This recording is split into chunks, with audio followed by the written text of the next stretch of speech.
నమస్కారం. మహాసంకల్పం అద్వైత క్రియ కార్యక్రమానికి స్వాగతం. ఈరోజు మనతో పాటు ప్రముఖ ఆధ్యాత్మికవేత్త అద్వైత క్రియ వ్యవస్థాపకులు ఈకే గిరీష్ గారు ఉన్నారు. మీరు వారితో మాట్లాడాలనుకుంటే స్క్రీన్ మీద కనిపిస్తున్న నెంబర్స్కి కాల్ చేయవచ్చు, లేదా గిరీష్ గారు ఆధ్వర్యంలో జరిగే క్లాసెస్కి అటెండ్ కావాలి అనుకున్నా కూడా స్క్రీన్ మీద కనిపిస్తున్న నెంబర్స్కి కాల్ చేసి అపాయింట్మెంట్ తీసుకుని క్లాసెస్కి అటెండ్ కావచ్చు. నమస్కారం అండి గిరీష్ గారు. నమస్తే అండి. ముందుగా క్లాసెస్ గురించి చెప్తారా? అదే అండి, next month 14th being happy again మొన్న జరిగింది క్లాస్. సో ఆ క్లాస్ యొక్క ఎఫెక్ట్ వచ్చిన తర్వాత చాలా మంది మరలా నన్ను అడిగారు అనమాట, ఇట్లాంటి కాన్సెప్ట్ మరలా కంటిన్యూ చేయండి, ఇంకా చాలా బాగుంది అని చెప్పేసి. అండ్ అది చాలా సూక్ష్మంలో మోక్షం లాగా చాలా అద్భుతమైనటువంటి కాన్సెప్ట్ చెప్పుకుంటూ వచ్చాము. సో ఆఫ్టర్ వీళ్ళందరూ వచ్చిన తర్వాత ఈ యొక్క ఎక్స్పీరియన్స్ నేను గ్యాదర్ చేసిన తర్వాత ఇంకా చెప్పాలి, ఇంకా బాగా అందరికి అర్థమయ్యే లెవెల్లో చెప్పాలనే ఒక ఉద్దేశంతో నెక్స్ట్ మంత్ 14th మరలా బీయింగ్ హ్యాపీ అనే కాన్సెప్ట్ని మనం ఇంట్రొడ్యూస్ చేయబోతున్నామండి, మరలా పెట్టి చెప్తున్నాము. సో ఈసారి ఇంకా ఎనర్జెటిక్గా ఇంకా చాలా పవర్ఫుల్ సబ్జెక్ట్ వస్తుంది. సో కాబట్టి స్క్రీన్ మీద కనబడుతున్నటువంటి నెంబర్లో కాల్ చేసి ముందుగా బుక్ చేసుకోండి, ఎందుకంటే ఈసారి చాలా క్రౌడ్ ఎక్కువగా ఉండబోతుంది. లాస్ట్ ఎఫెక్టే చాలా హెవీగా ఉంది, ఈసారి ఇంకా దానికి 4 గంటలు పెరిగిపోతుంది అని చెప్పి వీఆర్ ఎక్స్పెక్టింగ్. అండ్ 23, 24, 25 తేదీల్లో 22, 23, 24 తేదీల్లో కుబేర ప్రక్రియ క్లాసెస్ కండక్ట్ చేస్తున్నామండి. అండ్ 4th వీక్లో ఆల్మోస్ట్గా అమృత ప్రక్రియ క్లాసెస్ యాజ్ యూజువల్గా కండక్ట్ చేస్తున్నాం ఈ మంత్ అండి. ఓకే, కాల్స్ తీసుకుంటామండి. హలో హలో, నా పేరు హలో నమస్తే, చెప్పండి. గిరీష్ గారు ఉన్నారు, మాట్లాడండి. హలో హలో నమస్తే సార్. నమస్తే అండి, చెప్పండి. మన జరిగిన మీరు అటెండ్ అయ్యారా? అవును సార్. యా, చెప్పండి సార్. క్లాస్ బాగుందా? చాలా బాగుంది సార్. మరి ఇంకా మొహమాట పడతా ఉన్నాను, నువ్వు చెప్పు, గట్టిగా మాట్లాడాలా? యా, చెప్పండి. ఈ సంతోషాన్ని పంచుకుందామని చెప్పేసి కాల్ చేశారా? Yeah, thank you very much అండి, థ్యాంక్ యూ వెరీ మచ్. ఓకేనండి, మరొక కాల్ తీసుకుందాం. హలో హలో హలో నమస్తే అండి, మీ పేరు? హలో నమస్తే అండి, మీ పేరు? ఎక్కడి నుంచి కాల్ చేస్తున్నారు? నేను ఇక్కడ వనపర్తి నుంచి. సరే, గిరీష్ గారు ఉన్నారు, మాట్లాడండి. హలో నమస్కారం సార్. నమస్తే అండి, చెప్పండి. నా పేరు మాధవి. హలో హలో యా, చెప్పండి. నాకు వినబట్టం లేదండి, మీరు ఏం మాట్లాడుతున్నారు స్పష్టంగా వినబట్టం లేదు. అదే సార్, ఏం ఏం అడగాలనుకుని మర్చిపోయారా? సార్, దేని మీదైనా కాన్సన్ట్రేషన్ చేయాలంటే డైవర్ట్ అవుతుంది, మెడిటేషన్ లో కానీ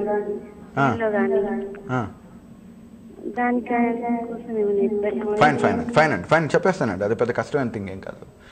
మనకి దేని మీద కాన్సన్ట్రేట్ కలగట్లేదు అని అంటే మనకి జీవితం మీద ఇంట్రెస్ట్ అన్నా లేకుండా ఉండాలి, లేకపోతే మనం చేస్తున్న పని మీద అన్నా ఇంట్రెస్ట్ లేకుండా ఉండాలి. అప్పుడే మనకి జనరల్గా కాన్సన్ట్రేట్ ఉండదు. ఇష్టం లేని పని ఎవరు చేయలేరు కదా కాన్సన్ట్రేట్గా. సో దాన్ని మనకి నిజంగా కాన్సన్ట్రేట్ రావాలి అని అంటే మనకి ధ్యానం చేసో లేకపోతే పూజ చేసో ప్రత్యేకంగా కాన్సన్ట్రేట్ తెచ్చుకోవాల్సిన అవసరం లేదండి. మీకు ఏ పని అయితే నచ్చుతుందో, ఏదైతే మీరు ఇష్టంగా చేస్తారో దాని మీద సంపూర్ణమైనటువంటి దృష్టి పెట్టి పని చేశారే అని అనుకోండి, అదే పూజ, అదే ధ్యానం, దట్స్ ఇట్, ఇంకేం అవసరం లేదనమాట. ఎప్పుడైతే ఈ యొక్క మనస్తత్వం అర్థమవుతుందో అది 2వ వాటికి, 3వ వాటికి, 4వ వాటికి కూడా దానే అప్లికబుల్ చేసుకొని తర్వాత మైండ్ని కాన్సన్ట్రేట్ లెవెల్లోకి తీసుకురావచ్చు. కొద్దిగా ప్రాక్టీస్ చేయాలి, అంతే అండి. అలాగే మీరు బీయింగ్ హ్యాపీ అని చెప్పి చిన్న ట్యాగ్ పెట్టి అందరినీ హ్యాపీగా ఉంచాలని చెప్పి ప్రయత్నిస్తున్నారు. అంటే ప్రతి ఒక్కళ్ళు హ్యాపీగా ఉండడానికి చాలా ప్రయత్నిస్తూ ఉంటారు, కానీ దాని వెనక ఏదో ఒకటి ప్రాబ్లమ్స్ అనేవి వస్తూ ఉంటాయి. సో అలా కాకుండా మనం ఎప్పటికీ హ్యాపీగా ఉండాలంటే ఏం చేస్తే మంచిదంటే? క్లారిటీ లేకపోవడం వల్ల మనుషులకి, అంటే నేను క్లాస్లో చెప్పింది కూడా అదే, ఇక్కడ కూడా మరలా చెప్పేది ఏంటంటే అండి, నేను నిన్న కూడా ఈ టాపిక్ తెచ్చాను, మరలా ఒక్కసారి చెప్తున్నాను. నీకు ఎక్కడి వరకు వెళ్ళాలని ఉందో, నువ్వు ఎందుకోసం వచ్చావో నువ్వు అర్థం చేసుకొని అటువైపు ప్రయాణం చేయడం మొదలెట్టాము అని అంటే మనకు ప్రాబ్లం ఉండదండి. అంటే ఇంకొక సింపుల్ ఎగ్జాంపుల్ చెప్తాను. ఒకరు ఒక ఫారెస్ట్లోకి వెళ్తూ ఉన్నారు. ఆ ఫారెస్ట్లోకి వెళ్ళేటప్పుడు వాళ్ళ బ్యాగ్లో షూస్ పెట్టుకున్నారు, గొడుగు పెట్టుకున్నారు, అండ్ టార్చ్ పెట్టుకున్నారు, వెళ్తూ ఉన్నారు. ఇంతలోపలికి వీళ్ళు వెళ్ళే విధానాన్ని చూసి ఒక కుర్రాడికి బాగా నచ్చి తను కూడా ఏం చేసేసాడు అని అంటే, వీళ్ళందరూ ఎక్కడికి వెళ్తున్నారంటే మేము ఒక అద్భుతమైన విజయం సాధించుకోవడం కోసం వెళ్తున్నాము అని చెప్పేసి అన్నారు. అవునా, అయితే నేను కూడా అక్కడికి వస్తానని చెప్పి ఈ కుర్రాడు కూడా బయలుదేరాడు. సగం దారిలోకి వెళ్ళిన తర్వాత వర్షం రావడం మొదలైంది. మిగిలిన వాళ్ళు గొడుగులు తెరిచిపెట్టుకున్నారు. ఈ వ్యక్తి గొడుగు లేదు. కారణం ఏంటి?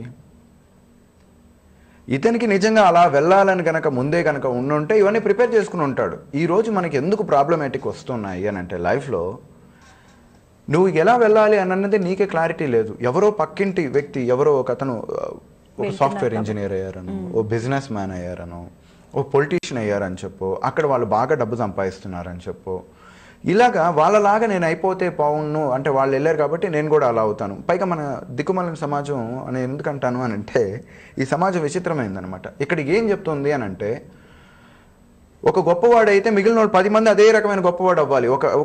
అంత దానికంటే బెస్ట్ ఎగ్జాంపుల్ ఇంకోటి, ఒక్క సినిమా వచ్చింది అని అనుకోండి, ఒక స్టోరీతో వచ్చి సూపర్ హిట్ అయ్యింది, ఒక దెయ్యం సినిమా వచ్చింది అని అనుకోండి, ఇంకంతే అండి.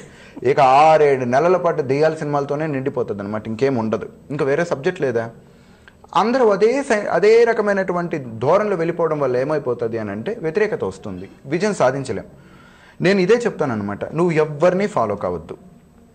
ఎందుకంటే భూమి మీద నిన్ను మించిన గొప్ప వ్యక్తి ఇంకోటి లేడు. నువ్వు అంత గొప్పవాడివి కాబట్టి నువ్వు అనుసరించు. నీకు ఏం చేయాలి అని అనుకుంటున్నావు, ఎలా వెళ్ళాలి అని అనుకుంటున్నావు అలా వెళ్ళు, అప్పుడు ప్రాబ్లం రాదు. ఇప్పుడు లేదు అని అనుకోండి, ఇప్పుడు వీళ్ళందరికీ ప్రాబ్లం రాలేదు. ఎందుకని వాళ్ళకి గొడుగు తీసుకుని వెళ్ళాలన్న విషయం తెలుసు, టార్చ్ తీసుకుని వెళ్ళాలని తెలుసు, షూ తీసుకుని వెళ్ళాలని, ఎందుకంటే వాళ్ళకి జర్నీ తెలుసు కాబట్టి. నీకు ఆ జర్నీలో ఏముంటుందో నీకు తెలియదు కాబట్టి అక్కడికి వెళ్ళడంతోనే వర్షం పడింది, అయ్యో నేను తడిచిపోయాను, వీళ్ళందరూ తడిచిపోలేదు అనే ఒక ఫీల్ అనేది జనరేట్ అయింది. అదే మీరు ఏ జర్నీలోకి వెళ్తున్నారు, మీరు ఎందుకు వెళ్తున్నారు, సరైన స్పష్టత ఉంది అని అనుకోండి, ప్రాబ్లం ఉండదు కదా. ఈరోజు ప్రాబ్లం ఎందుకు వచ్చింది అని అంటే తనను తను అనుసరించకుండా పక్కన వారిని అనుసరించి వాళ్ళని ఫాలో అయ్యి ఇలా వెళ్ళాము అని అంటే వర్కౌట్ కాదు. అదే నేను యువతకు చెప్తూ ఉంటాను అనమాట. మీరు ఏదో మ్యాగజైన్స్ ఏదో బుక్స్ చదివేసి నేను బిల్ గేట్స్ లాగా నేను కూడా గొప్పవాడిని అయిపోతాను, నేను కూడా ఒక విండోస్ తయారు చేస్తానంటే, నువ్వు ఈరోజు విండోస్ కనుక తయారు చేస్తే అది నిజంగా చెప్పాలంటే 4 గీసుకోవడానికి కూడా పనికిరాదు. అంటే ఆ సాఫ్ట్వేర్ తయారు చేస్తే, ఎందుకంటే ఆల్రెడీ అది క్రియేటెడ్ అయిపోయింది. నువ్వు కొత్త దాన్ని క్రియేట్ చేయి, ఇంకొక కొత్త రెవల్యూషన్ క్రియేట్ చేయి, అప్పుడు మాత్రమే నువ్వు గొప్పవాడు అవుతావు. అంతేకాని ఆల్రెడీ ఒక వ్యక్తి చేశాడు కదా అని చెప్పేసి నువ్వు అతన్ని ఫాలో అవ్వడం కానీ ఇలాంటి ఫాలో అవ్వడం ఎంతవరకు ఉండాలి అని అంటే నువ్వు అర్థం చేసుకున్నంత వరకే ఉండాలండి. తర్వాత మళ్ళీ సూపర్ క్రియేటర్లు అయిపోవాలి మనం. అలా అయిన రోజు అద్భుతాలు క్రియేట్ చేయగలుగుతాం. ఎందుకు ఈ జీవితంలో ఇవన్నీ కష్టాలు అనుభవించేది, సింపుల్గా ఏదో జాబ్ చేసుకుని బతికేస్తానని చెప్పేసి అనుకున్నారు అని అనుకోండి, ఓకే, దాంట్లో కరెక్ట్గా ఉండండి. అంతేగాని నా ఫ్రెండు బాగా సంపాదించేస్తా ఉన్నాడు, వాడు రిచ్ లైఫ్ని ఎంజాయ్ చేస్తున్నాడు, సో నేనేమో ఈ చిన్న జాబ్లోకి వచ్చాను అని చెప్పేసి అనుకోవడం, తీసుకుంది మీరే, ఇప్పుడు బాధపడుతున్నది మీరే. దీనివల్ల మనిషిలో ఒక క్లారిటీ లేకుండా ఉండడం వల్ల జరుగుతుంది. ఈ క్లారిటీని ఈ బీయింగ్ హ్యాపీ అనే కాన్సెప్ట్లో ఏంటనంటే నిన్ను నువ్వు మార్చుకోవాలి, నువ్వు ఎలా ఉన్నత స్థితి వైపు ప్రయాణం చేయాలి, ఎటువంటి యాక్టివిటీస్ కలిగి ఉండాలి. కొన్ని ఉంటాయండి, అలాగే కొన్ని తప్పులు చేసినా కూడా మనకి ఇబ్బంది ఏర్పడుతూ ఉంటుందన్నమాట. ఒక వంట వండేటప్పుడు ఏ ఇంగ్రీడియంట్స్ వేస్తే అది కరెక్ట్గా తయారవుతుందో, పాయసం చేయాలంటే పాలు, పంచదార, సేమియా, సగుబియ్యం ఇది వేసుకొని కొద్దిగా జీడిపప్పు చేసుకుంటే వర్కౌట్ అవుతుంది. లేదు నేను కారపొడితో తయారు చేస్తానని చెప్పి చేశాను పాయసం అంటారు, ఇంకేమైనా అంటారనమాట. ఏది ఎలా చేయాలో అది అలాగే చేస్తే బాగుంటుంది. ఏది అలా కాకుండా నాకు స్వేచ్ఛ ఉంది, నేను ఏమన్నా చేసుకుంటాను, నా ఇష్ట ప్రకారం వెళ్తాను, పలానా ఆయన చేశాడు కాబట్టి నేను కూడా చేస్తాను అని అంటే వర్కౌట్ కాదు. సో కాబట్టి సిస్టమాటిక్ మెథడ్లో వెళ్ళాలి. ప్రకృతి ధర్మం ఎలా పనిచేస్తుంది, అసలు మనిషికి ఉన్నటువంటి అతీతమైన శక్తి ఏంటి, ఇలాంటివన్నిటి గురించి బీయింగ్ హ్యాపీ అనే దాంట్లో చెప్పడం జరుగుతుంటుంది. బీయింగ్ హ్యాపీ అన్నది నిజంగా చెప్పాలి అని అంటే నేను చాలా వరకు దిగుచ్చి చెప్తున్నాను అనమాట క్లాస్. నేను జనరల్గా అంత టైం స్పెండ్ చేయడం కానీ లేకపోతే అంత తక్కువ ప్రైస్కి చెప్పడం కానీ నేను చేయను అసలు, వాస్తవాన్ని చెప్పాలి అని అంటే. సో అలాంటిది ఏంటనంటే నేను అందరికీ అందుబాటు అవ్వాలనే ఒక ఉద్దేశంతో తీసుకురావడం అనమాట. దాంట్లో నాకు ఎవరో ఒక పర్సన్ అడిగారు అనమాట, సార్ ఫీజు ఎక్కువ కదా, ఒక్కసారి క్లాస్కి వచ్చేసి క్లాస్ విను అన్నారు. క్లాస్ అయిపోయిన తర్వాత అతను నాకు కనిపించాడు, ఫీజు ఏమనంటే సారీ సార్ తప్పుగా మాట్లాడాను అని అన్నారు అనమాట. ఎందుకనంటే మీరు పే చేసే దానికంటే 100 రెట్లు శక్తివంతమైంది ఆ కాన్సెప్ట్. సో మీరు కొనలేరు కాబట్టి ఏంటనంటే ఆ కాన్సెప్ట్ ఎందుకు పెడుతున్నామనంటే స్టేజ్, డయాస్, స్టాఫ్ చాలామంది పనిచేస్తారు, వీళ్ళందరికీ కూడా ఇవ్వాల్సి వస్తుంది కాబట్టి వాటికి ఆ మాత్రం ఛార్జ్ అనమాట. అదేవిధంగా అద్వైత క్రియలో ఏ కాన్సెప్ట్ కూడా అండి మీరు కొనదగినది కాదు, కొనలేం. ఎందుకనంటే అది అంత అద్భుతమైనటువంటి శక్తి సబ్జెక్ట్ అనమాట. సో దాన్ని ఏంటనంటే ఈ ఫీజెస్ అనేది ఏంటంటే నేను అర్హత నియమం ఉంటుందండి, నిజంగా ఇంట్రెస్టెడ్ పర్సన్ మాత్రమే దాన్ని చేయగలుగుతాడు అన్నది నేను ఒక మైండ్ పెట్టుకున్నాను. ఎందుకంటే అది ప్రాక్టికల్, అది ఎవరంటే వారు రాలేరు. సింపుల్గా చెప్పాలి అని అంటే అందరూ మనుషులే కదా, 5 స్టార్ హోటల్ ఎందుకు రేటు, మీరు అక్కడ కాఫీ తాగారు అని అనుకోండి 250 రూపాయలు ఉంటుంది, 300 రూపాయలు ఉంటుంది. అదే కాఫీ నిజంగా చెప్పాలి అని అంటే చౌరస్తాలో 10 రూపీస్ దొరుకుతుంది. ఈ చాయ్కి ఆ చాయ్కి తేడా ఏం లేదు. దాని పాలు పంచదార టీ తేయాకుతోనో లేకపోతే కాఫీ పౌడర్తోనే తయారు చేస్తాం. బట్ దీనికి దానికి ఉన్న వ్యత్యాసం ఏంటంటే మొత్తం మారిపోతుంది అక్కడికి వెళ్ళడంతో. నీ యాటిట్యూడ్ చేంజ్ అయిపోతుంది, ఎవ్రీథింగ్ అవుతూ ఉంటుంది. పిండి కొద్ది రొట్టె అంటారు కదా. సో ఇదే విధంగా ఈ కాన్సెప్ట్లు అన్నీ కూడా చాలా శక్తివంతమైంది. ప్రజల్ని ఇంకా ఇంకా మోటివేట్ చేయాలనే ఒక ఉద్దేశంతో మేము ఇంకా సరికొత్త కాన్సెప్ట్లోకి రాబోతున్నాను అనమాట. సో బలవంతుడు అయిపోతే సరిపోదు, బలవంతులను తయారు చేస్తేనే అప్పుడు నిజమైనటువంటి సమాజం ఏర్పడుతుందని దాని మీద ఉన్నాము. అతి త్వరలో హైందవ ఉద్ధరణ సరికొత్త రూపంలో అండి. అంటే ట్రెడిషనల్ సిస్టమ్కి నేను సెట్ కాను నేను. సో అందుకని చెప్పేసి ఏంటంటే న్యూ స్టైల్లో హిందూయిజాన్ని డెవలప్ చేసుకుందాం. అప్పుడే యూత్ ఎక్కువగా రావడానికి, ఎక్కువ మెంబర్స్కి ఈ యొక్క హైందవ ధర్మం మీద, ఎందుకంటే రెస్ట్రిక్షన్స్తో కూడుకున్నటువంటి విధానం మనలో ఎక్కువగా ఉంది. దీనివల్ల ఏంటంటే పిల్లలు ఎక్కువగా ఇంట్రెస్ట్ చూపించలేకపోతున్నారు, యూత్ ఇంట్రెస్ట్ చూపించలేకపోతున్నారు. యువతకు అర్థమయ్యే లెవెల్లో వాళ్ళ యొక్క శక్తిని, చైతన్యాన్ని బయటకు తీసుకుని వచ్చే విధంగా ఒక సరికొత్త కాన్సెప్ట్లను as soon as possible spiritual university ద్వారా తీసుకుని వద్దామని చెప్పి అనుకుంటున్నాం. సో కాబట్టి బీయింగ్ హ్యాపీ అన్నది ఎంతవరకు వీళ్ళని చేంజ్ చేయగలుగుతుంది అని అంటే ఎంత కావాలో అంత ఉంటుందండి. దాంట్లో అంత స్టఫ్ చెప్తున్నాం. అలాగే కుబేర అండ్ అమృత కూడా ఏం తీసుకోవండి. ఇవి ఒక చిన్న మనీ అయితే ఇవి నిజం చెప్పాలి అంటే పెద్ద పెద్ద కొండలు లాంటివి అనమాట. అద్భుతాలు సృష్టించే దానికి అవకాశాలు ఉంటాయి. ఇవన్నీ కూడా అండి ప్రాక్టికల్ మానసిక శక్తులను ఉపయోగించుకొని నేను మిమ్మల్ని వేరే వాళ్ళ మీద డిపెండ్ అయ్యేటట్టుగా చేయను. నేను మీ మీద మేము డిపెండ్ అయ్యేటట్టుగా, మిమ్మల్ని మీరు నమ్ముకునే విధంగా, మీ శక్తుల మీదే మీరు ఆధారపడే విధంగా నేను తయారు చేయడం జరుగుతుంది. నాకు అదే ఇష్టం అండి. ఒక మనిషి వేరే వాళ్ళ మీద ఆధారపడ్డాడు అని అంటే అతను బలహీనుడు. ఆఖరికి దేవుడి మీద ఆధారపడినా కూడా మనం బలహీనులమే. సో మనం మీద మనం ఆధారపడాలి. అదే నేను చెప్తాను అనమాట. అది ఎలా చేయాలి అన్నది ఈ కాన్సెప్ట్. ఓకేనండి, చాలా మంచి విషయం చెప్పారు. కాల్ తీసుకుందాం. హలో హలో హలో నమస్తే అండి, మీ పేరు? నమస్తే. హలో నమస్తే అండి, నా పేరు పద్మ అండి. పద్మ గారు, టీవీ వాళ్ళు మ్యూట్ చేసి మాట్లాడండి. ఎక్కడి నుంచి కాల్ చేస్తున్నారు? వైజాగ్ నుంచి చేస్తున్నామండి. సరే, గిరీష్ గారు ఉన్నారు, మాట్లాడండి. హలో గిరీష్ గారు. హలో వినబడుతుందండి, చెప్పండి చెప్పండి. నమస్తే సార్. నమస్తే అండి, చెప్పండి. గిరీష్ గారు, అదే ఇంతకు ముందు ఒకసారి మీకు కాల్ చేసాం సార్. అది మా పాప చేసింది, తనకి ట్యూమర్ వచ్చిందన్నమాట. అప్పుడు మీ దగ్గరికి తీసుకొద్దామని అంటే ఫీజు అన్ని కనుక్కుంది. 30,000 అవుతుందనంటే అంత పాపం మెడిసిన్ వేసుకున్నాము. తర్వాత మా ఆయన బ్లడ్ తీసుకెళ్దాం మమ్మీ అమ్మ అని చెప్తాను నేను. ఈ లోపల పాప చనిపోయింది. అదే మీ దగ్గర తీసుకొస్తే మా పాప బ్రతకదేమో అనేది నా బాధ సార్. అదే ఆ పాపను కూడా మర్చిపోలేకపోతున్నాం. దైవభక్తి అన్ని ఉండేది తను కూడా. డాక్టర్ మెడిసిన్ వద్దన్నారని చెప్పేసి మేము షిరిడి వెళ్దాం అనుకున్నాము. ఈ లోపల పాపకి మళ్ళీ బ్రెయిన్ లో వెనక్కి స్ప్రెడ్ అయిపోయిందని చెప్పి డాక్టర్లు చెప్తారు. అయితే మీ దగ్గర తీసుకొద్దామంటే మా బ్రదర్ని డబ్బులు అడుగుదాం అనుకొని మేము ఇలా ప్రయత్నం చేసేసరికి నాకు అర్థమైందమ్మా, నేను చెప్తాను. యాక్చువల్లీ నిజంగా అంత కష్టం కనుక ఉంటే నాకు అసలు నా వరకు కనుక ఇన్ఫర్మేషన్ చేర్చుంటే నేను ఆటోమేటిక్ మీ ప్రాబ్లం ఎప్పుడో సాల్వ్ చేస్తూనే ఉంటాను. రెండవది ఏంటంటే ఇక్కడ ప్రధానమైన విషయం, ఇక చనిపోయారు, అయిపోయింది, ఆ చాప్టర్ అయిపోయింది. ఇంకా మనం ఎక్కువగా ఆలోచించి కూడా ఏం సాధించేది ఏది ఉండదు. రిలాక్స్ అవ్వండి. రెండవది ఏంటంటే తన ఆ ట్యూమర్ని భరించడం కంటే ఆ బాడీని వదిలేయడం బెటర్. సో అలా వెళ్ళిపోయారని చెప్పేసి అనుకోండి, ధైర్యంగా ఉండడానికి ప్రయత్నం చేయండి. అరే ఇలా వచ్చునుంటే ఇలా జరుగుండేది కాదా అని చెప్పేసి నేను ఇప్పుడు అందరికీ నేను మరలా చెప్తున్నాను, నిజంగా మీకు ప్రాణం మీదకి వచ్చే విధంగా ఉంది అని అంటే నేను డబ్బు మనిషిని కాను, నేను కమర్షియల్ అని చెప్పేసి కనబడతాను. నాకు కావాల్సింది ఇంటెన్షన్ కావాలి అని అంటే నిజంగా మీకు ఎవరికైనా సరే నా ప్రాణం పోయేటట్టుంది, నేను చచ్చేటట్టున్నాను, నాకు సూసైడ్ చేసుకోవాలనిపిస్తుంది, ఇట్లాంటి ఆలోచనలు కనుక ఉన్నా, నిజంగా మీకు ఆసక్తులుగా ఉన్నారని అంటే మాత్రం నేను ఖచ్చితంగా మిమ్మల్ని ఫ్రీగా చెప్పిస్తాను. నాకు డబ్బులు అవసరం లేదు. నాకు కావాల్సింది ఎలిజిబిలిటీ, ఆ నిజమైన కసి ఉందా లేదా అది మాత్రమే నాకు కావాలి, అంతేగాని డబ్బు కాదనమాట. డబ్బు నేను చాలా సంపాదించగలుగుతాను, నాకు అది కుదురుతుంది, ఈజీగా వస్తుంది. నాకు మనిషిలో ఆ ఇంట్రెస్ట్ ఉందా లేదా, ఎందుకనంటే నేను గతంలో చాలామందికి ట్రైనింగ్ ఇచ్చేవాడినండి. నేను చాలా మంచోడిని బేసిక్గా చెప్పాలి అని అంటే. సో ఫ్రీగా చెప్పి ఎవరు యూటిలైజ్ చేసేవాళ్ళు కాదు. సో వీళ్ళలో ఎందుకు యూటిలైజ్ చేయలేకపోతున్నారు అని అంటే జస్ట్ బికాస్ ఆఫ్ వాళ్ళు అంత ఇంట్రెస్ట్ చూపించట్లేదు, వీళ్ళకి అంత శక్తి సామర్థ్యాలు లేవు. అందువల్లే ఫ్రీగా వచ్చింది కదా అని చెప్పేసి, ఫ్రీగా వచ్చామని అనుకోండి, మనకు చాలా అద్భుతమైన సామెత ఉంది, ఫ్రీగా ఇస్తే పెనాయిల్ కూడా తాగుతారని చెప్పేసి. సో ఇట్లాంటి క్యారెక్టర్లు ఉంటే నాకు చాలా చిరాగ్గా ఉంటుంది అనమాట. అరే మనం ఏదో మంచి చెప్దామని అనుకుంటే వీళ్ళు ఎందుకు యూటిలైజ్ చేయలేకపోతున్నారు. అదే నిజంగా పేమెంట్ కనుక కట్టారు అని అనుకోండి, ఎలా ఉంటారు అని అంటే ఇట్లా ఉంటారండి, పిన్ డ్రాప్ సైలెన్స్. క్లాస్ చెప్పేటప్పుడు నాకు చాలా కంఫర్ట్గా ఉంటుంది అనమాట. అదే ఫ్రీ క్లాస్ అని అనుకోండి, అయిపోయింది, ఇంకా గోల భజన లాగా ఉంటుంది అనమాట. అది ఎవరికి పక్కన మాట్లాడుకుంటుంటారు, జస్ట్ లైక్ ఈ చైర్ ఎక్కడ కొన్నా వదిన, ఈ చైర్ ఎక్కడ కొన్నా వదిన, ఇలా మాట్లాడుకుంటూ ఉంటారు. నాకు చాలా చిరాగ్గా ఉంటుంది. అందుకని ఇలాంటివన్నీ ఉండకూడదు. కాబట్టి వీళ్ళు చీరల గురించి కాకుండా క్లాస్ గురించి మాట్లాడాలన్న ఒక ఉద్దేశంతో ఏంటంటే ఫీజెస్ ఇలాంటివి పెడుతున్నాను. నేను అందరికి మరలా చెప్తున్నానండి, మీకు నిజంగా సమస్యాత్మకంగా ఉంది అని అంటే నాకు డబ్బు కాదు కావాల్సింది, మీరు కావాలి. సో అందరికి చెప్తున్నాను, మీకు నిజంగా ప్రాబ్లమాటిక్ ఉంది అని అంటే నా దగ్గరికి డైరెక్ట్గా మీరు ఆ టాపిక్ చెప్పారంటే మా కస్టమర్ కేర్ వాళ్ళు నాకు తెలియజేస్తారు సాయంత్రానికి. సో ఈ రోజు నుంచి నేను ప్రత్యేకంగా దానికోసం ఒకటి ఏర్పాటు చేయబోతున్నాను.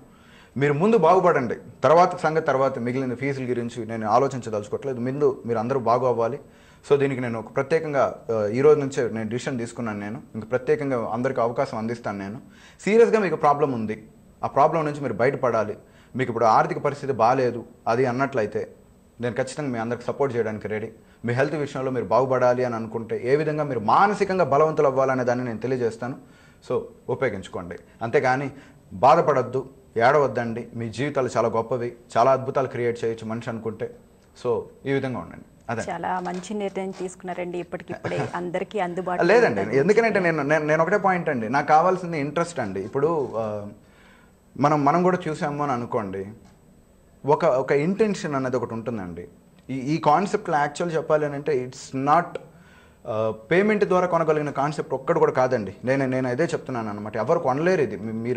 మీరు వజ్రం కొనొచ్చు, కొన్ని వేల కోట్లు పెట్టేసి ఇంకేమైనా కొనొచ్చు, బట్ ఈ కాన్సెప్ట్లు మాత్రం కొనలేరు అనమాట. ఇది కొనలేదు. బట్ నేను ఇక్కడ అటెన్షన్ పే చేయాలి అని అంటే ఏం చేయాలి? ఇప్పుడు భారీ స్థాయి ఫీజు పెట్టేసామని అనుకోండి, ఏమైపోతుంది అని అంటే మనిషిలో ఒక ప్రత్యేకమైనటువంటి క్యారెక్టర్ పుడుతుంది. నేను ఇంత పెట్టి అవసరమా అని చెప్పేసి అక్కడితో ఫిల్టర్ అయిపోయారు. లేదు, నా జీవితాన్ని నేను బాగుపరచుకోవాలి, నన్ను నేను నిరూపించుకోవాలి, నాకు ఇది ఇంపార్టెంట్ కాదు, నా లైఫ్లో నేను ఎదుగుదల ఇంపార్టెంట్ అని అనుకున్న వ్యక్తి ఖచ్చితంగా రాగలుగుతాడు. అదే కనుక నేను 6 months కనుక నా జీవితంలో నేను కనుక ఉపయోగించకుండా ఉండుంటే ఈరోజు నేను ఇక్కడ కూర్చొని ఉండేవాడిని కాదండి. నా లైఫ్ నేను మార్చుకోవడం కోసం నేను ఎన్ని రకాల సాధనలు చేశాను. ఎందుకనంటే నాకు జీవితం ఇంపార్టెంట్, నాకు డబ్బా లేకపోతే ఇంకేదో కాదు, నా కాలాన్ని కూడా నేను పక్కన పెట్టేశాను. నేను ఎందుకంటే నా జీవితం నాకు ఇంపార్టెంట్. అటువంటి వాడు ప్రాణాన్ని, డబ్బుని, దేన్నైనా సరే పక్కన పెడతాడు జీవితంలో ఉన్నత స్థితికి రావాలంటున్నాడు. అటువంటి వాడు నాకు వచ్చాడు అని అనుకోండి, నేను చెప్తున్నానండి, నేను ఎంత సబ్జెక్ట్ చెప్పించాలని సబ్జెక్ట్ చెప్పేస్తాను. నాకు అంతవరకు కనబడటం లేదే. ప్రతి ఒక్క మనిషిలోనూ స్వార్థం ఉంటుందే. నేను బాగుపడాలంటే బాగుపడు, నువ్వు ఇంకా గొప్పడు అవ్వాలనే ప్రయత్నం చేయి, నేను నీకు ఎంత కావాలని నేను సపోర్ట్ చేస్తా. కానీ ఆ ఇంటెన్షన్ ఎవరికి ఉంది? ఎవరికి లేదే. అందువల్ల ఏంటనంటే మీ బంధం మీది, నా బంధం నాది అని అన్నట్టుగా ఫీజు ఒకటి బంధం ఒకటి ఏర్పాటు చేసి ఇట్లా చేశాను అనమాట. ఇదండి విషయం. ఓకేనండి, ఒక కాల్ తీసుకుందాం. హలో హలో హలో, నమస్తే అండి, మీ పేరు? నమస్తే అండి, నా పేరు కరీమున్నీసా అండి. చెప్పండి, మాట్లాడండి. హలో, కరీమున్నీసా గారు, కృష్ణా జిల్లా, చెప్పండి. గిరీష్ గారు నమస్తే అండి. నమస్తే అండి, చెప్పండి. సార్, నేను మొన్న బీయింగ్ హ్యాపీ ప్రోగ్రామ్కి వచ్చానండి మా బాబుని తీసుకొని. ఓకే, చాలా హ్యాపీగా ఫీల్ అయ్యాను. మీ యొక్క ప్రోగ్రామ్ క్లాస్ రాగలిగాను. అంత అదృష్టం నాకు ఆ భగవంతుడు ఇచ్చినది నేను చాలా అదృష్టంగా భావిస్తున్నాను. థ్యాంక్ యూ అండి. మీకు చాలా కృతజ్ఞతలు చెప్పుకుంటున్నాను. తర్వాత ఏంటంటే సార్, నేను ఏదైతే మనసులో బాధపడుతున్నానో, దేని గురించి నేను మనోవేదన చెందుతున్నానో, అది ఏదైతే కావాలని కోరుకున్నానో, అది ఇప్పుడు ఇంతకుముందు మీరు చెప్పారు నాకు. ఇప్పుడు మీరు చెప్పారు, అది నాకు కావాలి సార్. మీరు మీ ద్వారా నాకు కావాలి. ఎందుకంటే నా లైఫ్ లో ఇంకా నాకు పూర్తిగా పులికిలు అనేది రావట్లేదు. నాకు ఎంతో ఇంట్రెస్ట్ ఉంది కానీ రాలేకపోతున్నాను. మీ క్లాసెస్ నేను చేయలేకపోతున్నాను. మొన్న క్లాస్ మాత్రం చేశాను, అయినా ఇంకా నాలో నిరుత్సాహం ఉంది. ఇంకా ఎందుకో ఏదో తెలియని ఇంకా బాధగానే ఉన్నాను. దయచేసి నా కోసం, నాకు ఇంతకుముందు ఇప్పుడు చెప్పారు, అది నా కోసమే చెప్పారేమో అనిపిస్తుంది నాకైతే. భగవంతుడే అలా చెప్పించాడేమో. ఇవాళ మీరు తీసుకున్న నిర్ణయం అది కేవలం నా కోసం తీసుకున్నారేమో అనిపిస్తుంది సార్. చాలా హ్యాపీగా ఫీల్ అవుతున్నాను. ఫైన్ అండి, ఫైన్. మీరు మా వాళ్ళకి కాల్ చేయండి, నేను ఏర్పాటు చేపిస్తాను. రైట్, సరేనండి. మీకు కృతజ్ఞతలు చెప్పడానికి చాలా మంది కాల్స్ చేస్తున్నారు. మరొక కాల్ తీసుకుందాం. హలో హలో హలో హలో, నమస్తే అండి, మీ పేరు? నా పేరు వాణి అండి. ఎక్కడి నుంచి కాల్ చేస్తున్నారు? నేను వచ్చేసి ఆసిఫర్ అండి. చెప్పండి, గిరీష్ గారు ఉన్నారు, మాట్లాడండి. హలో హలో గిరీష్ గారు. నమస్తే గిరీష్ గారు. నమస్తే అండి, చెప్పండి. సార్, మీ ప్రోగ్రామ్ చాలా బాగుంది సార్. థ్యాంక్ యూ అండి. నేను రోజు చూస్తూ ఉంటాను సార్, పెద్ద అభిమానిని. అసలు ఈ మధ్యన మీరు రాకపోతే మాకు బెంగ అయిపోయింది సార్. రోజు టీవీ పెట్టి చూడడం సార్ మేము. ఇంకా ఆఫీస్ నుండి కాల్ చేస్తే సార్ బిజీగా ఉన్నారు, వాళ్ళు తర్వాత వస్తారని చెప్పారు సార్ వాళ్ళు. అవునండి, చాలా బాగుంది సార్. మీరు ఏదో ప్రోగ్రామ్ చేస్తారు, అక్కడికి కూడా అటెండ్ అవ్వాలనుకున్నాను సార్ నేను. ఇంకా ఇంత నా ప్రోగ్రెస్ లేక తీసుకొచ్చే వాళ్ళు లేక కొంచెం మనీ ప్రాబ్లమ్స్ తో నేను రాలేకపోయాను సార్. సార్ మీరు ఏదైనా యోగా స్టార్ట్ చేస్తాము అని అన్నారు కదా సార్, మీరు అదెలా చేద్దామని ఉంది సార్ నాకు. ఈ సమ్మర్ లో అయితే బాగుంటుంది అనుకుంటున్నాను సార్. ఎప్పుడు పెడతారు మీరు, అదేమన్నా డీటెయిల్స్ చెప్తారా సార్? ఇప్పుడు ఆల్రెడీ చెప్పాను కదండి, బీయింగ్ హ్యాపీ అనేది ఆల్రెడీ స్టార్ట్ చేస్తున్నాను. మరలా నెక్స్ట్ మంత్ 14th కూడా ప్రోగ్రామ్ కండక్ట్ చేస్తున్నాము. ఇంకా చాలా సరికొత్త కాన్సెప్ట్లో వస్తున్నానండి. ఇంకా అందరినీ ఇంకా మోటివేట్ చేద్దామని చెప్పి బాగా డిసైడ్ అయ్యాను నేను. I try my level best ఇంక నుంచి చేస్తానండి. గిరీష్ గారు, ఇందా మీరు అన్నారు యూత్కి హైందవ ధర్మం పట్ల ఆసక్తి ఇప్పుడున్న పరిస్థితులు అయితే కొంతవరకు చాలా వరకు తగ్గిందని చెప్పారు. దాన్ని అసలు ఎట్లా ఇంప్లిమెంట్ చేయాలనుకుంటున్నారు, ఎలా ముందుకు తీసుకెళ్లాలని చెప్పి అనుకుంటున్నారు? అంటే ఇప్పుడు మన వాళ్ళు పాత సిద్ధాంతాల ప్రకారం చెప్పుకుంటూ వస్తున్నారండి. అంటే నేను మరీ పెద్ద పీఠాధిపతులను లేకపోతే వీళ్ళని ఏదో అనే రకమైతే కాదు. సో వాళ్ళ సిస్టమాటిక్ మెథడ్లో వెళ్తూ ఉంటారు. నేను అనార్గనైజ్డ్ సెక్టార్గా వెళ్దామని చెప్పేసి ఒక ఆలోచనలో ఉందన్నమాట. అనార్గనైజ్డ్ సెక్టర్ థియరీ అని అంటే ఏంటంటే అండి, ముందు సత్యం తెలియకపోతే లోపలికి రాలేరు. ముందు వాళ్ళకి సత్యాన్ని బోధన చేయాలి, వాళ్ళ మీద వాళ్ళకి నమ్మకాన్ని కలగదు. అప్పుడు చెప్పొచ్చు అనమాట, నువ్వే ఇంత అద్భుతాలు చేసావంటే భగవంతుడు ఇంకెందుకు అద్భుతాలు చేయలేడు అన్నది తెలియచేయాలన్నమాట. It's kind of Swami Vivekananda path. ఆ టైప్ ఆఫ్ మోడల్లో ఇప్పుడు ఇంకొత్తగా జనరేషన్కి ఇప్పుడు సైంటిఫిక్ బ్యాక్గ్రౌండ్ వాళ్ళకి చెప్పాలి. ఇప్పుడు ఫర్ ఎగ్జాంపుల్ మంత్ర చదివితే ఏం వస్తుంది అని అన్నారు అనుకోండి. మంత్ర చదివితే నీ డిఎన్ఏలో చేంజ్ వస్తుంది. గాయత్రి మంత్రానికి ఒక హెడ్జెస్ ఎనర్జీ ఉంది. దాన్ని రెగ్యులర్గా చదివితే ఏమవుతూ ఉంటుంది అని అంటే మీ యొక్క బాడీని చేంజ్ చేయడానికి ఉంటుంది. ఓంకారం చదివితే డిఎన్ఏలో మార్పులు వస్తాయని చెప్పి రీసెంట్లీ కల్కట్టా యూనివర్సిటీలో ఒక అమ్మాయి థీసిస్ కూడా సబ్మిట్ చేసింది. దాని తర్వాత వాళ్ళ బాడీలో ఎలాంటి చేంజెస్ వచ్చాయి. దీని అంతా ఏంటంటే హెప్టాలజీ, బయాలజీ, తర్వాత law of attraction, each and ఎవ్రీథింగ్ని మన హైందవ ధర్మాల్లో ఎక్కడ చెప్పబడి ఉంది. సో మనోళ్ళు ఏమి మేధావులు అంటే తెలివి తక్కువ వాళ్ళు కాదు, మహా మేధావులు అన్నది వీళ్ళకి ఎప్పుడైతే ఆ యొక్క తత్వం ఎప్పుడు అర్థమవుతుందో అది జరుగుతుంది.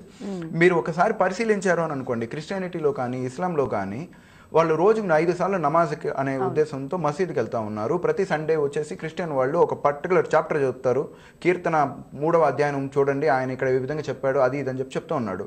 ఏ హిందువు గురువు గారు భగవద్గీత క్లాసెస్ చెప్తూ ఉన్నారు? ప్రతి ఒక్కరు 7 days సండే అన్నారు అటెండ్ అవ్వండి అని చెప్పేసి ఎవరు చెప్తున్నారు? పర్టికులర్ చాప్టర్ తీయండి, కర్మం విషాద యోగం తీయండి, విషాద యోగంలో అర్జునుడికి ఎందుకు ఈ విధంగా చెప్పబడి ఉంది, దీని గురించి ఎక్స్ప్లెయిన్ చేయడానికి ఎక్కడ ఉన్నాయి? అది లేకపోవడం వల్లే కదా మనకి ఈరోజు అంటే సపోజ్ అన్నమయ్య అన్నామంటే ఎవరు నాగార్జున గారా అని అంటారు. అంత చీప్ అయిపోయింది నిజంగా చెప్పాలి అని అంటే. సో ఈ రకమైనటువంటి క్యారెక్టర్స్ రాకూడదు. మీకు ఏమన్నా చెప్తే ఫర్ ఎగ్జాంపుల్ నేను మొన్న విన్నాను అనమాట, Hanuman is a very powerful God అని చెప్పేసి ఒక చిన్న బాలుకి చెప్తే, యూ మీన్ మంకీ గాడ్ అని అన్నారు. మంకీ గాడ్ ఎట్లా కనబడుతున్నాడు? కానీ అంటే వాడిని ఏం అనలేము, ఎందుకంటే ఆ చిన్నపిల్లడికి ఆ విధంగా ట్రీట్ చేశాడు, ట్రైన్ చేశారు. ఇవన్నీ మారాలన్నమాట. ఇవన్నీ మారాలి అని అంటే మనం ముందు చేంజ్ అవ్వడానికి ప్రయత్నం చేయాలి. వీళ్ళందరికీ ఆ ఒక పోటీలాగా పెట్టాలి, ఒక ఆధ్యాత్మిక ప్రసంగాలు ఇవ్వగలిగేటట్టుగా ఉండాలి. పురాణ ఇతిహాసాల మీద ఒక కాంపిటీషన్ ఎగ్జామ్స్ లాంటివి పెట్టి మంచి భారీ స్థాయి ప్రైజులు ఇచ్చామని అనుకోండి, వీళ్ళు అప్పుడు దానికోసమే చదువుతారు. చదవడం వల్ల రెండవది ఏంటంటే రిస్ట్రిక్షన్తో కూడుకున్నటువంటి విధానం. పర్టికులర్ క్యాస్ట్ వాళ్ళు మాత్రమే గుళ్ళల్లోకి రావాలి, మిగిలిన వాళ్ళు రాకూడదనే సిద్ధాంతం ఇంకా కంటిన్యూ అవుతూ ఉంది. ఇది ఉండకూడదు అనమాట. ఇలాంటివి కనుక రాగలిగిన రోజు ఆటోమేటిక్గా చైతన్యం మొదలవుతుందండి. ఆ చైతన్యాన్ని తీసుకురావాలి అని అంటే ఎవరో ఒకరు అడిగేయాలి, వేద్దాం అందరం కలిసి. అదే నేను చెప్పేది. సరే నేను మళ్ళీ బీయింగ్ హ్యాపీ క్లాసెస్ 14వ తేదీ అండి, మరలా 14 May 14th మనం కండక్ట్ చేస్తున్నాము. So being happy is completely about how to మళ్ళీ మీరు ఎనర్జైజ్ చేసుకోవడం ఎట్లా, మీ లోపల ఉన్నటువంటి శక్తులను ఉపయోగించుకోవడం ఎట్లా అనే దాని గురించి తెలియజేస్తుంది. ఓకేనండి, ఈరోజు చాలా మంచి విషయాలు తెలియజేశారు. నమస్తే. ఇది వాళ్ళ మహాసంకల్పం అద్వైత క్రియ కార్యక్రమం. మరో కార్యక్రమంలో మళ్ళీ కలుసుకుందాం. నమస్తే. వివరాలకు సంప్రదించండి మహాసంకల్పం Advaita Kriya, mister E K Girish, life coach, founder Advaita Kriya and Advaita spiritual recharge centre for excellence. Address plot number 939, road number 48, Ayyappa society, opposite lane CGR international school, opposite Madhapur Indian oil petrol bunk, Madhapur, Hyderabad 81. Phone numbers 8125162927, 8179560504.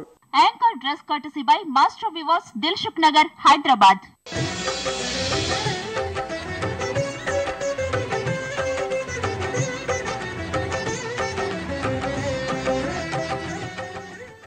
దగ్గు జలుబు గొంతులో గరగరకు వాడండి. గో కాఫ్ నిమిషాల్లో relief ఇస్తుంది. సకల వసతులు కలగజేసే పేరం గ్రూప్లో వెంటనే ప్లాట్ బుక్ చేసుకోండి. మీ సొంతింటి కలకు ప్రతిరూపం అమ్మలాంటి పేరం గ్రూప్. నిత్య జీవితంలో మనం ఎదుర్కొనే అనేక సమస్యలకు పరిష్కార మార్గం చూపిస్తూ మోక్ష మార్గాన్ని చూపిస్తుంది దత్తమోక్షం. దత్త ఉపాసనా బలంతో మంత్ర యంత్ర తంత్ర రహస్యాల ద్వారా ప్రతి సమస్యకి పరిష్కారం నిరూపిస్తుంది దత్తమోక్షం.